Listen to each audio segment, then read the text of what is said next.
पृथ्वी 4.5 अरब साल पुराना हमारा ग्रह, जहां हमें आए केवल मात्र 60 लाख साल ही हुए हैं, जो कि पिछले बीते 4.5 अरब सालों में केवल एक दिन के ही बराबर है।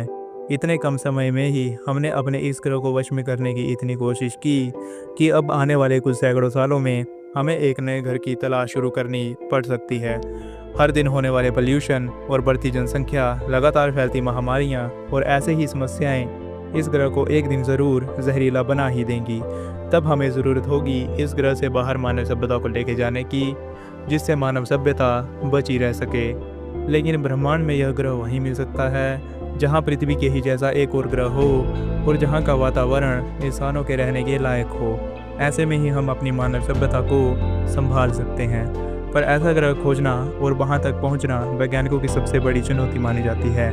तो नमस्कार दोस्तों, आप सभी का स्वागत है कॉस्मिक एक्सप्लोरर के इस नए एपिसोड में, जहां आप ब्रह्मांड में ऐसे ग्रह की खोज पर चलेंगे जहां पृथ्वी की तरह ही वातावरण हो और हमारी मानव जाति को जीवित रख सके। तो सीट बेल्ट पहन लीजिए और तैयार हो जाइए ब्रह्मांड की इस अनोखी यात्रा पर। नासा के द्वारा लॉन्च किए गए केपलर टेलीस्कोप ने हमारे सोलर सिस्टम के बाहर कई ऐसे प्लैनेट खोजे हैं जिनके अंदर जीवन संभव है।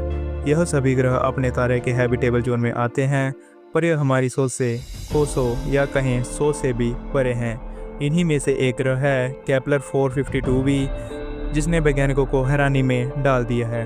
वैज्ञानिकों ने इस ग्रह को खोजकर पूरी दुनिया में सनसनी फैला दी है।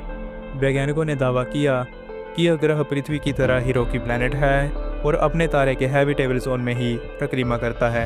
यह 382 डेज में ही अपने तारे की परिक्रमा कर लेता है और इसका तापमान भी लगभग पृथ्वी के ही समान है। हालांकि यह आकार में पृथ्वी से बड़ा माना जा सकता है और इसका आकार पृथ्वी से 5 गुना ज़्यादा है। बस इसकी ग्रेविटी पृथ्वी से थोड़ी सी ही ज़्यादा है।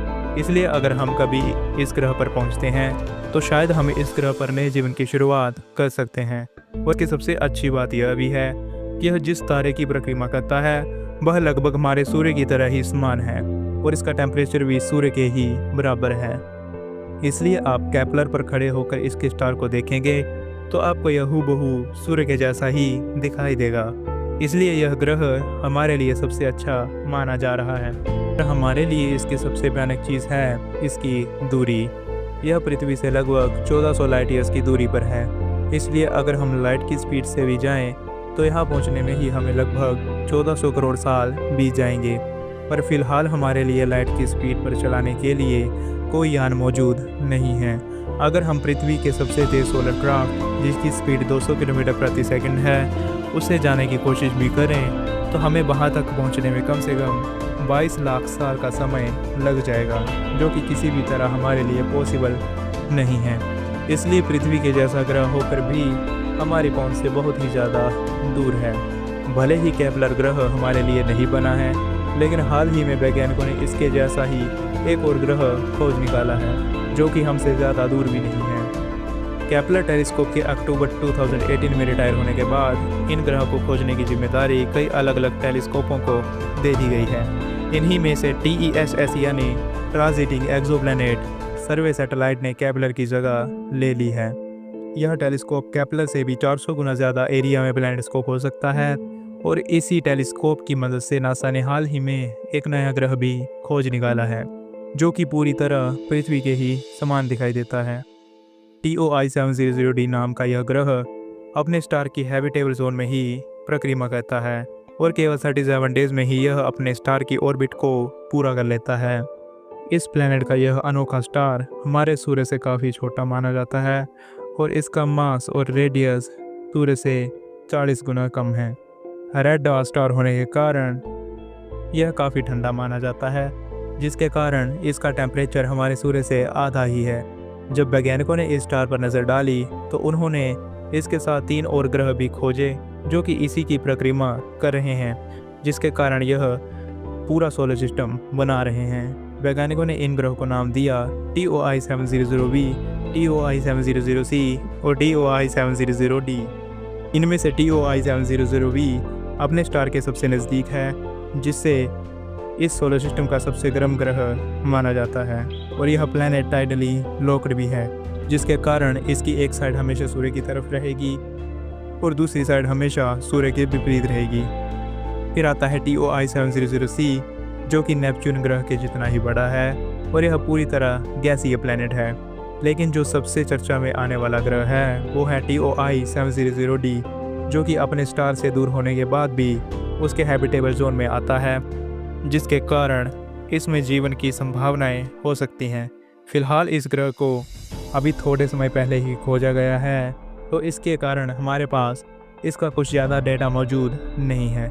अभी मिला डेटा से पता चलता है कि यह ग्रह पृथ्वी के आकार का ही है और इसकी डेंसिटी और रेडियस भी पृथ्वी के ही समान है। तो जब भी आप कभी इस ग्रह के ऊपर जाएंगे तो आपको यहाँ पर पृथ्वी के ही समान महसूस होगा। पर भले ही यह प्लैनेट हमारे पिछले ग्रह की तरह ही हैबिटेबल जोन में आता हो, पर यह अभी हमारी पृथ्वी से बहुत ही ज़्यादा दूरी पर है। यह प्लैनेट हमसे 100 लाइट ईयर्स की दूर है। यह दूरी स्पेस स्केल के सामने तो ज़्यादा नहीं मानी जा सकती, लेकिन इंसानी स्केल से देखें तो यह दूरी हमारे लिए लगभग इम्पॉसिबल है। इंसानों को 1 लाइट ईयर पार करने में ही हज़ारों साल लगते हैं, तो 100 लाइट ईयर्स तो हमसे बहुत ही ज़्यादा दूर है। अगर हम सबसे तेज़ सोलर क्राफ्ट से भी निकलते हैं तब भी हमें यहाँ पहुँचने में लगभग 1,60,000 वर्ष का समय लग जाएगा, जो कि हमारी कल्पना से भी परे है। अगर भविष्य में हम कभी ऐसे शिप बना लें जो कि लाइट की स्पीड से ट्रैवल कर सकते हों, तो हम शायद ही इन ग्रहों पर पहुँच सकते हैं। अभी हमारी यात्रा ख़त्म नहीं हुई। अब हम उन 2 ग्रहों की तरह ही एक और ग्रह को देखेंगे जिसको वैज्ञानिकों ने 2017 में खोज लिया था। यह ग्रह M टाइप यानी रेड ड्वार्फ स्टार की परिक्रमा करता है और केवल 10 दिनों में उसका एक चक्कर पूरा कर लेता है। मैं बात कर रहा हूँ पृथ्वी के ही जैसा एक्सोप्लैनेट जिसका नाम है रोज 128b और यह पृथ्वी से केवल 11 लाइट ईयर्स की दूरी पर है। यह प्लैनेट भी अपने स्टार की हैबिटेबल जोन में ही परिक्रमा करता है। हाल ही में मिले डेटा से यह पता चलता है कि इसका मास पृथ्वी से थोड़ा ही ज़्यादा है और यह आकार में भी पृथ्वी के बराबर या उससे थोड़ा बड़ा भी माना जा सकता है। वैज्ञानिकों को जो बात सबसे ज़्यादा हैरान कर रही है वह है इसका सरफेस टेम्परेचर, जो कि लगभग पृथ्वी के ही समान है। इसके बाद इस ग्रह के स्टार की एक खास बात यह भी है कि यह स्टार एकदम शांत है और करीब 9.5 लाख साल पुराना है, जो कि हमारे सूर्य से उम्र में ज़्यादा है। और इसकी खास बात यह भी है कि इसकी सोलर फ्लेयर्स इस ग्रह को नुकसान नहीं पहुंचाती। खैर, यह स्टार हमसे 11 प्रकाश वर्ष दूर है और इस पर भी जाना हमारे लिए संभव नहीं है। पार्कर सोलर प्रोब से भी अगर हम इस ग्रह पर जाने की कोशिश करें तो हमें यहाँ पहुँचने में लगभग 18,000 साल का समय लग जाएगा। लेकिन भविष्य में कभी हमने लाइट की स्पीड से आधी स्पीड में भी चलने वाला यान बना लिया तो पृथ्वी से लेकर इस ग्रह का सफ़र केवल 22 सालों का ही रह जाएगा। वैसे आपको बता दूं कि इसके अलावा भी ऐसे बहुत सारे ग्रह हैं जो वैज्ञानिकों ने खोजे हैं, जो कि भविष्य में मानव सभ्यता को जीवन दे सकते हैं। इसमें सबसे ज़्यादा नज़दीक ग्रह प्रोक्सिमा बी सेंचुरी को माना जाता है, जो हमसे लगभग 4.2 लाइट ईयर्स की दूरी पर मौजूद है। कई वैज्ञानिक इसको भी इंसानों के रहने के लिए सबसे अच्छा ग्रह मानते हैं, परंतु यह बात तो हमें इसके ऊपर जाकर ही पता चलेगी। तो दोस्तों, आज आपने कुछ ऐसे ग्रहों के बारे में जाना है जो कि इंसानों के रहने के लिए काफ़ी सहायक हो सकते हैं। आपको इन ग्रहों पर जाने का कभी मौका मिले तो आप वहां पर क्या करोगे? कमेंट्स में अपनी राय ज़रूर दें। फिलहाल के लिए आज की वीडियो में बस इतना ही। अगर आपको इस वीडियो में मज़ा आया हो तो चैनल को सब्सक्राइब कर दें और वीडियो को लाइक भी ज़रूर कर दें। तो मिलते हैं फिर अगली वीडियो में, तब तक के लिए जय हिंद, जय भारत।